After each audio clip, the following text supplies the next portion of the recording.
So welcome all of you. आज हम लोग प्रोटीन मेटाबॉलिज्म में जो उसका कैटाबॉलिक प्रोसेस होता है, मतलब जो डिग्रेडेशन या decomposition of the protein molecule होता है और उससे जो प्रोडक्ट बनते हैं उनका जो आखिरी फेज है या जो उसका एक आखिरी लेसन है आपके सिलेबस के हिसाब से, वो हम पढ़ेंगे and that is urea cycle. So let us see what is urea cycle. हमने ट्रांसएमिनेशन की क्रिया पढ़ी, डीएमिनेशन की क्रिया पढ़ी, और ट्रांसएमिनेशन में क्या होता था आपने देखा कि most of the amino acid which are the digested product of protein, they ultimately convert into glutamate or glutamic acid as a pathway for the excretion of nitrogen waste of the body। कि हमारे शरीर से nitrogen जन्य जो उत्सर्जी उत्पाद होते हैं, उत्सर्जी पदार्थ होते हैं, उसके निष्कासन के लिए क्या होता था कि जो दूसरे अमीनो अम्ल थे, जो दूसरे अमाइनो एसिड्स थे, वो कन्वर्ट हो जाते थे ग्लूटामेट में। फिर ग्लूटामेट का होता था डीएमिनेशन, या फिर ग्लूटामीन का डीएमिनेशन होता था, या दूसरे जो अमाइनो एसिड थे उनका भी डीएमिनेशन होता था, and that used to produce the ammonia. और एक्चुअली वो अमोनिया भी फॉर्म नहीं होता था, ammonium ion was form, NH4 वो फॉर्म होता था। अब उसके बाद होगा क्या कि those ammonium ions can be utilized in the synthesis of some very important molecules of nucleic acid, but still major part of the ammonium ion that is generated in the protein metabolism, जो major part होते हैं वो ultimately अपने को मिलते हैं ammonia के case में। And ammonia is very toxic. Ammonia इतना विषैला है कि अगर वो शरीर में रहेगा तो वो आपके ग्लूटामेट के कंसंट्रेशन को कम कर देगा, आपका अल्फा कीटोग्लूटारेट सारा खत्म कर देगा, and it is highly toxic. A person cannot survive with carrying ammonia in its body. दूसरी बात की जो जलीय प्राणी होते हैं या कुछ जो इनवर्टिब्रेट्स होते हैं, उसमें तो अमोनिया जो है in the form of gas ही एक उत्सर्जी पदार्थ के रूप में रिलीज हो जाता है। लेकिन जो हायर एनिमल्स हैं जिनका बॉडी स्ट्रक्चर जो है थोड़ा कॉम्प्लेक्स होता है, इन that case elimination of ammonia from the body is not easy. तो क्या होता है कि since the ammonia is toxic, ammonia चूंकि विषैला है, तो तेजी से आयनाइज होकर के किस में बदल जाता है, अमोनियम आयन में बदल जाता है। फिर अमोनियम आयन जो है वो यूरिया साइकिल के जरिए जो है कन्वर्ट होता है यूरिया में। तो होता देखिए क्या है कि ये अमोनियम आयन है, this actually joined the CO2 or rather I would say carbonate molecule to produce carbamyl phosphate। एक मैं अभी सिंपल में समझा रहा हूं। कार्बामाइल फॉस्फेट एक ऑर्निथिन नाम का मॉलिक्यूल होता है, उससे साथ मिलकर के सिट्रुलिन बना देता है। फिर सिट्रुलिन में एक एस्पार्टेट आके लगता है एंड द प्रोडक्ट इज अर्जिनोसक्सिनेज। फिर अर्जिनोसक्सिनेज से फ्यूमरेट अलग हो जाता है and that produces arginine. When the arginine is converted to the ornithine, one urea is released। तो यहां से जो अमोनिया उठाया गया था, ये पूरी साइकिल को पूरा करके ultimately it got released at this point. तो ये जो यूरिया का जनरेशन है और ये जो पूरी साइकिल देख रहे हैं 4-5 स्टेप की आप, this is the cycle, urea cycle, और इसको हम ऑर्निथिन सिट्रुलिन साइकिल भी कहते हैं, ऑर्निथिन सिट्रुलिन पाथवे भी कहते हैं। तो यूरिया के अंदर आप देखिए कि 2 अमोनिया है, और एक अमोनिया जो आता है वो तो अमोनियम आयन से आएगा, और दूसरा अमोनिया जो है जो एस्पार्टेट वाला अमोनिया है ना यहाँ पे, यहाँ से आएगा, and the urea is ultimately excreted in urine. Now this urea, most of the terrestrial land animals convert excess nitrogen to urea. हालांकि ऐसा सही नहीं है। Urea is further converted to uric acid, particularly the animal who cannot afford to consume so much of water. Urea को एक्सक्रीट करने के लिए पानी की आवश्यकता पड़ती है, और जो जानवर जो खास तौर से सरीसृप हैं या जो बर्ड्स हैं, चिड़िया है, उतना पानी पी नहीं सकती, कैरी नहीं कर सकती। In that case urea is further concentrated in the form of uric acid and then excreted through the fecal material itself.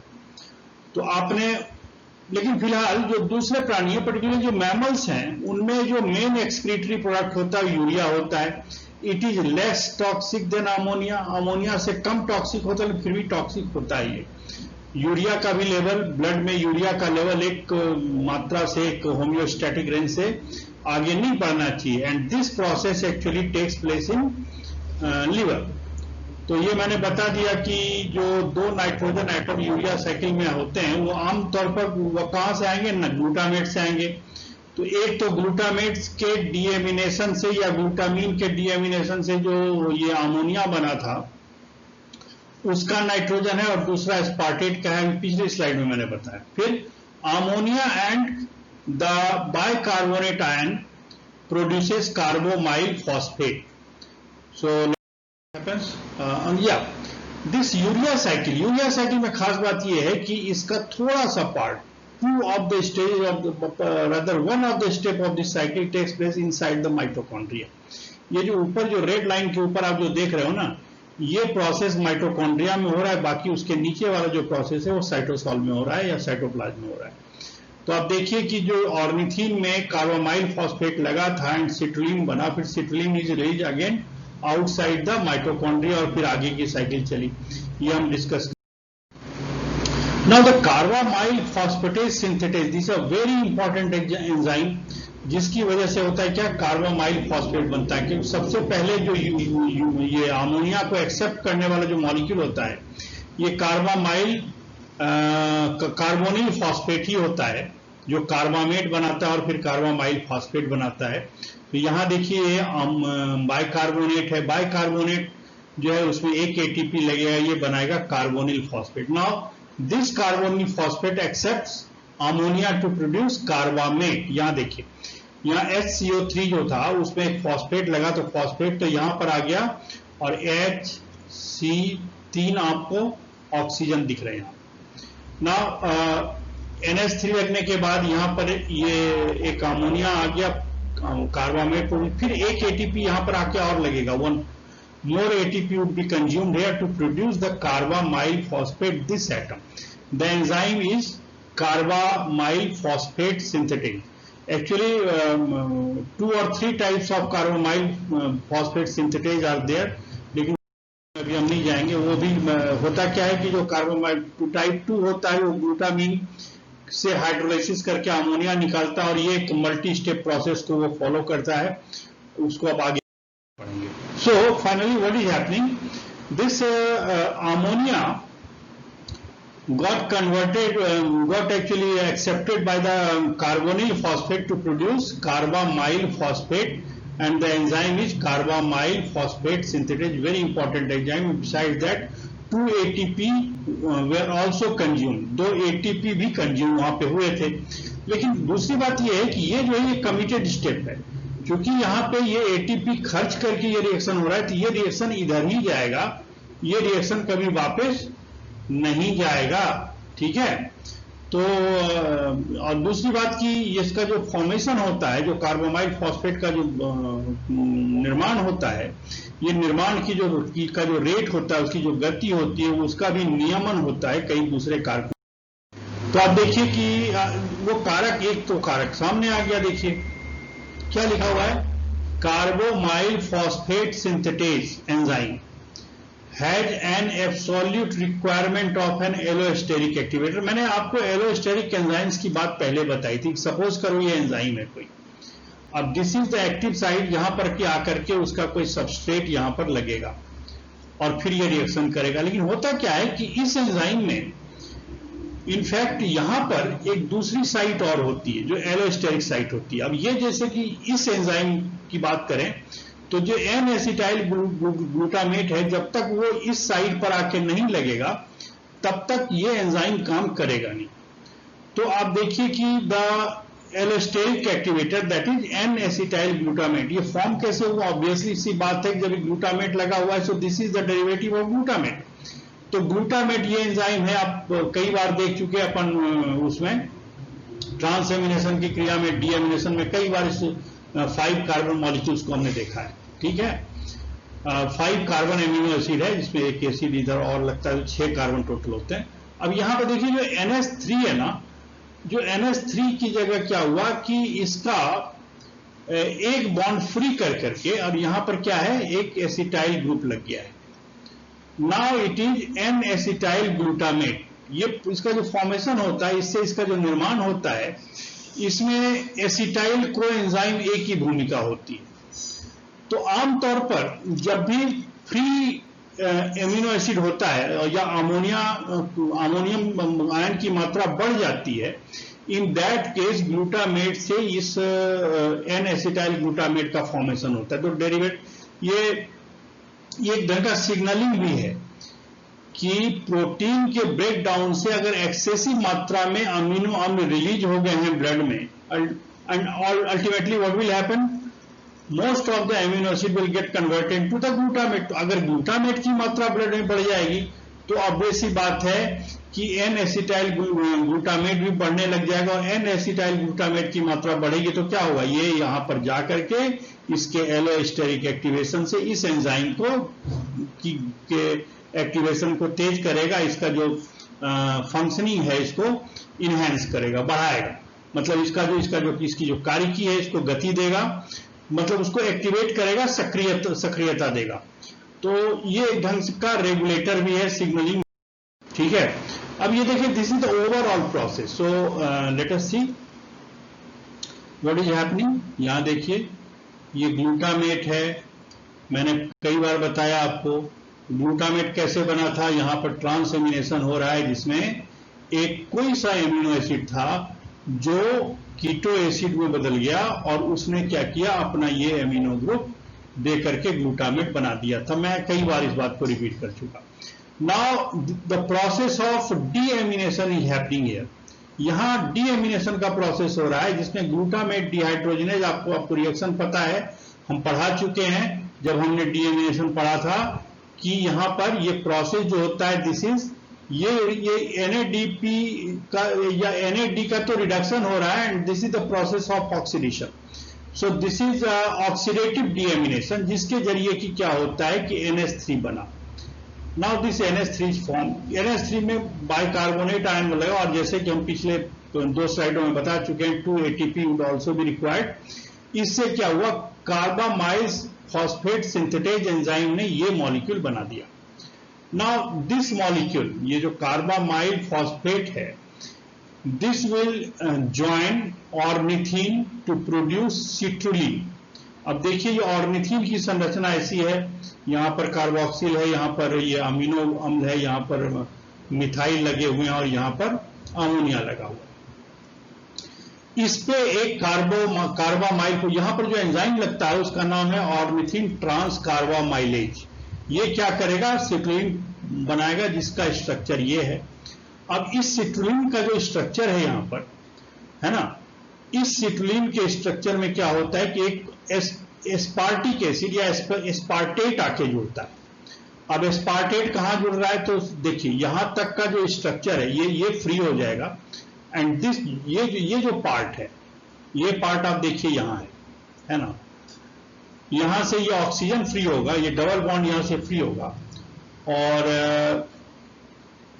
ये क्या करेगा कि ये अमीनो बना देगा यहां पर, है ना, और उसके बाद क्या होगा कि यहां पर ये एस्पार्टेट आकर के, एस्पार्टेट का जो ये वाला मॉलिक्यूल था ना, यहां से इस पोजीशन से ये यहां पर आकर जुड़ जाएगा, एंड द प्रोडक्ट इज अर्जिनोसक्सिनेट।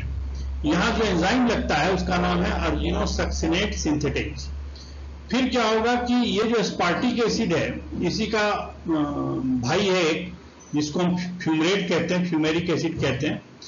ये 4 कार्बन वाला है, एस्पार्टिक एसिड भी 4 कार्बन वाला था। तो यहां क्या होगा कि ये फ्यूमरेट निकल गया। फ्यूमरेट निकल गया मतलब कि जो यहां से यहां तक वाला मॉलिक्यूल था ये निकल गया, है ना, और यहां पर चूंकि एक बॉन्ड फ्री हो गया, तो आप देखिए कि इन दोनों के बीच एक डबल बॉन्ड आ जाएगा। ठीक है, तो क्या हुआ, फ्यूमरेट निकल गया। फ्यूमरेट जब निकलेगा तो आगे की कहानी हम बाद में करते हैं, क्योंकि अब ये एस्पार्टेट का सप्लाई यहां चालू रहना चाहिए। एस्पार्टेट का सप्लाई जैसे बंद हो जाएगा तैसे ये साइकिल रुक जाएगी यहां पर। So what is happening, the fumarate gets converted into malate. आपने अगर आपको याद है क्रेब्स साइकिल के स्टेप्स, तो आपको पता होगा कि फ्यूमेरिक एसिड मैलिक एसिड में बदलता था, और मैलिक एसिड किस में बदलता था? ऑक्जेलो एसिटिक एसिड। ठीक है, फिर जो ऑक्जेलो एसिटिक एसिड है, अगर इस पर एक अमीनो ग्रुप आके लग जाए ट्रांसएमिनेशन के दौरान, तो क्या बनाएगा?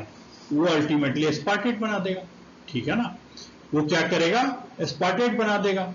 तो कहने का मतलब ये है कि ये जो फ्यूमेरिक एसिड है, ये मैलिक एसिड है, मैलिक ऑक्जेलो एसिटिक में, ऑक्जेलो एसिटिक से एस्पार्टेट बन जाएगा और फिर यहां करके मिल जाएगा। Now once this fumarate is separated, fumarate अलग होने के बाद जो बचा हुआ, अब देखिए यहां पर अमीनो था, यहां पर भी अमीनो ग्रुप था, अब यहां पर पूरा एमिनो आके लगे। ठीक है, और ये दो अमीनो लगे, एक अमीनो जो सॉरी अमीनो नहीं मतलब एक एमिनो ग्रुप, तो ये एक नाइट्रोजन यहां था और दूसरा नाइट्रोजन यहां था जो एस्पार्टेट वाला, तो ये एस्पार्टेट वाला नाइट्रोजन है और ये वो नाइट्रोजन है जो कार्बोमाइल फॉस्फेट लेके आ रहा है। इन दोनों के से क्या हुआ कि जब ये कंपाउंड बना जिसको हम अर्जिनिन कहते हैं, फिर अर्जिनेज नाम का जो एंजाइम है वो क्या करेगा कि वो यहां तक के जो मॉलिक्यूल है, मैं इसको दोबारा से मैं मार्क कर रहा हूं, देखिए ध्यान दीजिए, इसको क्या करेगा? इसको यहां से सेपरेट कर देगा, मतलब ये यहां से ये यूरिया है, आप ध्यान दे दीजिए। ठीक है, ये यूरिया यहां से निकल जाएगा, फिर से ऑर्निथिन बन जाएगा, फिर ऑर्निथिन के बाद आगे की कहानी सेम है। ठीक है ना, तो ये देखिए, ये हमने देख लिया कि ऑक्जेलो एसीटेट से फिर क्या हुआ कि एक ग्लूटामेट लगा, ग्लूटामेट से अल्फा कीटोग्लूटरेट बन जाएगा और फिर एस्पार्टेट बन जाएगा। वही प्रोसेस जो मैं अभी आपको बता रहा था। ये जो this is the same cycle, यहां सिर्फ मैंने आपको जो एंजाइम के नाम बताने के लिए किया है कि जैसे ऑर्निथिन से जो कार्बामाइल फॉस्फेट को जोड़ने वाला नंबर 1 एंजाइम था, क्या नाम था उसका? Number 1 enzyme is ornithine transcarbamylase. Then the number 2 enzyme is argininosuccinate synthetase, ये कार्बामाइल फॉस्फेटेज सिंथेटेज पहले काम कर चुका है। द थर्ड एंजाइम इज ये जो अर्जिनोसक्सिनेट बना था उसको चूंकि फ्यूमरेट उसमें से अलग किया, the enzyme name is argininosuccinate, and when the arginine is form, the arginine gets converted into ornithine with the help of this enzyme, with the reaction that is catalyzed by the enzyme arginase। ठीक, तो इस प्रकार से आपने देखा कि ये सारा प्रोसेस हो रहा था। तो सिट्रुलिन, जैसे कि आप देख रहे हैं कि सिट्रुलिन जो है उसको माइटोकॉन्ड्रिया से बाहर होना पड़ता है, मतलब हर साइकिल में जितनी बार यूरिया साइकिल होगी ऑर्निथिन अंदर जाएगा और सिट्रुलिन बाहर आ जाएगा। और ये जो यहाँ पर जो सिट्रुलिन और इसको जो अंदर और बाहर ले जाने वाला जो यहाँ पर एक चैनल होता है जिसको हम कहते हैं ऑर्निथिन सिट्रुलिन ट्रांसपोर्टर, जो इनर माइटोकॉन्ड्रियल मेम्ब्रेन में होता है, और ये इसके फ्लो को regulate. Now complete Krebs cycle चूंकि अंदर ही काम करता है, लेकिन जो क्रेब्स साइकिल के एंजाइम है ये एस्पार्टेट बनाने में काम आते हैं। तो एस्पार्टेट जो आएगा, ये आप देख रहे हो कि एस्पार्टेट कहां से बन रहा है? एस्पार्टेट अल्टीमेटली बन रहा है ग्लूटामिक एसिड से, और ग्लूटामिक एसिड जो है वो आप उसने अपना दे दिया alpha ketoglutaric, sorry glutamic acid तो अल्फा कीटोग्लूटेरिक एसिड में बदल गया, और जो ऑक्जेलो एसिडिक था वो एस्पार्टिक एसिड में बदल गया था। फ्यूमरेट एंड ये सबसे ये मैं बता चुका आपको कि एस्पार्टेट कहां से आएगा, कि ग्लूटामेट जो है वो कन्वर्ट हो जाएगा अल्फा कीटोग्लूटरेट में, और उसने वो ये अपना अमोनिया ऑक्जेलो एसीटेट को दे देगा, क्योंकि जो फ्यूमरेट बना था फ्यूमेरिक एसिड से मैलिक एसिड, मैलिक एसिड से ऑक्जेलो एसिटिक एसिड, ऑक्जेलो एसिटिक एसिड एक ग्लूटामेट से मिलकर बनेगा, तो फिर क्या होगा कि अल्फा कीटोग्लूटरेट बन जाएगा और फिर एस्पार्टेट बन जाएगा, जो क्या करता रहेगा कि उस वहां पर सिट्रुलिन के साथ मिलकर के जो एस्पार्टेट है अर्जिनोसक्सिनेट बनाता रहेगा, मतलब ये एस्पार्टेट वहां पर मिलता रहेगा इस साइकिल को। नाउ ये प्राइमरीली लीवर में होता है, जो क्रिया होती है यूरिया साइकिल लीवर में होती है, और यूरिया एक्सक्रीट कहां से होता है? किडनी से होता है। तो ये प्राइमरी मेथड है। अगर हाइपर अमोनिया हो गया, अमोनिया की मात्रा बढ़ जाती है, तो ये किसी न किसी यूरिया साइकिल के एंजाइम में डिफेक्ट की वजह से होती है, जैसे कार्बामाइल फॉस्फेट सिंथेटेज है या ऑर्निथिन ट्रांसकार्बामाइलेज एंजाइम है, इनकी कमी से होता है। और इसकी वजह से अगर ये यूरिया बढ़ जाएगा ना, अगर ब्लड में यूरिया बढ़ जाए एक लिमिट के बाद, तो जो नॉर्मल पेशेंट है, नॉर्मल आदमी, वो भी डेलेरियम में चला जाता है। डेलेरियम मतलब कि वो करीब करीब एक बेहोशी की अवस्था में चला जाता है, और क्या बोल रहा है, किसको बोल रहा है, उसको कुछ समझ में नहीं आता। मतलब एक प्रलाप करने लगता है वो, ठीक है, बेहोशी का प्रलाप करने लगता है, डेलीरियम में चला जाता है। अगर यूरिया ब्लड में बढ़ गया तो इसका ट्रीटमेंट क्या है, और इससे क्या होता है कि दूसरे जो चूंकि ये न्यूरोलॉजिकल प्रॉब्लम है, और बच्चों में ये खास तौर से बहुत सीवियर, बहुत ही गंभीर तंत्रिका तंत्र के की असामान्यताओं को पैदा कर सकता है। It can cause severe neurological defects in neonate, जो नवजात शिशु होते हैं। इसमें क्या होता है कि अगर यूरिया बॉडी में बढ़ रहा है तो आप प्रोटीन लेना कम कीजिए, डायलिसिस कराते हैं लोग यूरिया के लिए, और उसके लिए जो दूसरे जो एंजाइम है, अर्जिनिन, सिटीन, ये सब दिए जाते हैं। मेडिसिन में नॉर्मल रेंज जो यूरिया का ब्लड में होता है वो 7 to 8 मिलीग्राम पर DL, मतलब कि 100 ml में 7 से 18 मिलीग्राम होना चाहिए। जब एमिनो एसिड का कैटाबॉलिज्म जब थोड़ा राइज कर जाएगा तो ये इसका लेवल बढ़ जाता है, इससे ग्लूटामेट बढ़ेगा, और फिर जिसकी उसे एन-एसिटाइल ग्लूटामेट बढ़ेगा, और वो क्या करेगा, कार्बामाइल फॉस्फेट सिंथेटेज का एक्टिवेशन कर देगा। दूसरी बात की जो ब्लड यूरिया का बढ़ना, ये खास तौर से एक रीनल प्रॉब्लम, किडनी के प्रॉब्लम को भी बताता है। अगर किडनी कहीं से डैमेज हो रहा है, किडनी प्रॉपर काम नहीं कर रहा है, किडनी के जो नेफ्रॉन्स हैं उसमें कोई प्रॉब्लम हो गई है, वहां कोई इंजुरी हो गई है, इन दैट केस ऑल्सो यूरिया का जो है रीअब्जॉर्प्शन, मतलब प्रॉपर एक्सक्रीशन नहीं होता, और ये ब्लड यूरिया बढ़ जाता है। तो दिस इज बढ़ा हुआ यूरिया इस बात का सूचक है कि किडनी की प्रॉब्लम है, या फिर जो फॉर टाइम बीइंग जो है प्रोटीन आदमी ज्यादा ले रहा है। और अगर ये घट गया तो ये हिपैटिक फेलियर यानी कि लीवर की करता है।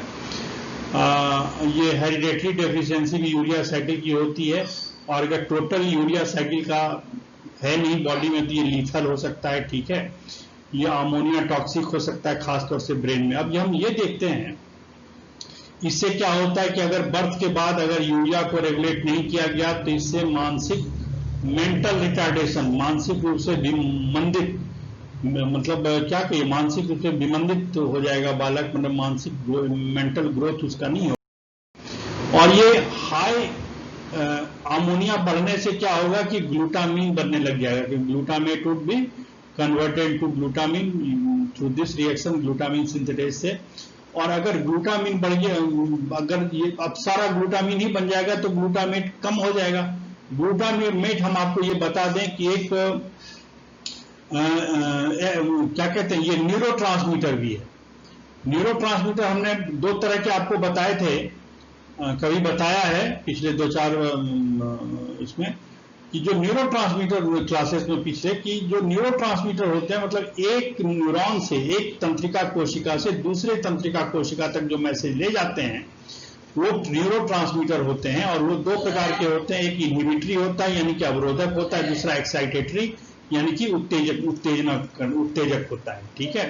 तो ये एक्साइटेटरी न्यूरोट्रांसमीटर है, और इससे क्या होगा कि न्यूरोट्रांसमीटर की कमी हो जाएगी, ठीक है। उसके साथ साथ ये ग्लूटामेट गाबा का भी प्रिकर्सर है, तो इसकी प्रॉब्लम हो सकती है। दूसरी बात कि इसमें क्या होगा कि ग्लूटामेट, फिर ये ग्लूटामिन से ग्लूटामेट बनाने के क्रम में क्या होगा कि अल्फा कीटोग्लूट्रेट लग जाएगा। अल्फा कीटोग्लूट्रेट क्रेब साइकिल का एक इंटरमीडिएट है, और अगर ये अल्फा कीटोग्लूट्रेट सारा खत्म हो जाएगा तो फिर क्रेब साइकिल पर इफेक्ट पड़ेगा, जिसकी वजह से कि जो है वो एटीपी की कमी हो सकती है। और ये खास तौर से जो एनर्जी में ब्रेन का एनर्जी मेटाबॉलिज्म इसको खत्म प्रॉब्लम कर सकता है, और ये फैटल हो सकता है, डेथ हो सकती है आदमी।